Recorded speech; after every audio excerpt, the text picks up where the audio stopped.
Apakah hukum menggunakan Feng Shui dalam kehidupan? Feng Shui ialah satu seni masyarakat Cina purba daripada buku I Ching, yakni Perubahan, sebuah buku klasik tentang ramalan dan falsafah yang muncul sejak 4,000 tahun sebelum Masihi. Buku ini juga menerangkan secara khusus pemilihan tempat, cara menyusun rumah berdasarkan peta bagua, yakni peta 8 bahagian yang menentukan aktiviti dan bilik-bilik untuk menentukan kewujudan aura, yakni energi, membenarkan kewujudan Qi, yakni tenaga positif meresapi ke tempat-tempat yang dipilih, dan membuang Cha, yakni tenaga negatif, supaya manusia dapat hidup dengan penuh keserasian bersama alam menurut kepercayaan mereka.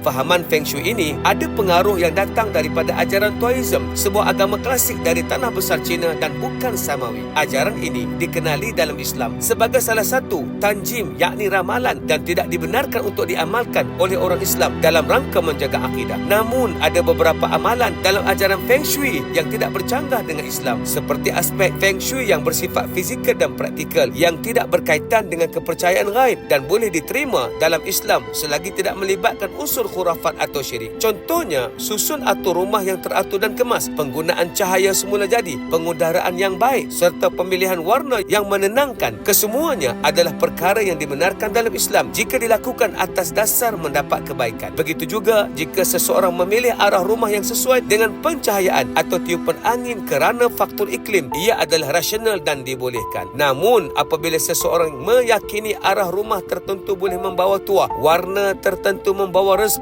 atau patung tertentu boleh menolak bala dan melindungi rumah, maka ini termasuk dalam kepercayaan yang bercanggah dengan Islam. Islam melarang bergantung kepada selain Allah. Islam melarang kita meyakini adanya pemberi kebaikan dan keburukan selain Allah. Ini dibimbangi menghampiri amaran Rasulullah, man ata kahina aw arrafa fasaddaqahu bima yaqul faqad kafara bima unzila ala Muhammadin sallallahu alaihi wasallam. Sesiapa yang mendatangi tukang tilik atau peramal lalu mempercayai apa yang dikatakannya, maka dia telah kafir terhadap apa yang telah diturunkan kepada Nabi Muhammad sallallahu alaihi wasallam.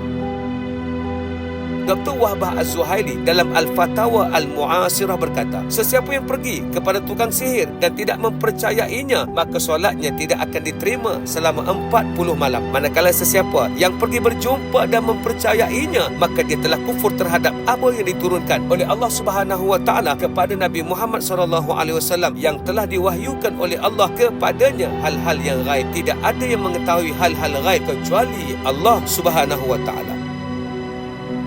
Kesimpulannya, eloklah ditinggalkan Feng Shui yang memiliki unsur tanjim yang haram, yakni ramalan yang bercanggah dengan Islam. Lagipun dia adalah kepercayaan dari agama Taoism. Namun, jika aspek Feng Shui yang tidak bercanggah dengan Islam, yang tidak memiliki unsur khurafat dan tahyul, maka hati-hatilah. Dibimbangi takut kita meyakini Feng Shui penyebab kebaikan kepada kita. Jika ada unsur begitu, maka tinggalkanlah Feng Shui itu. Ustaz Pro, Assalamualaikum.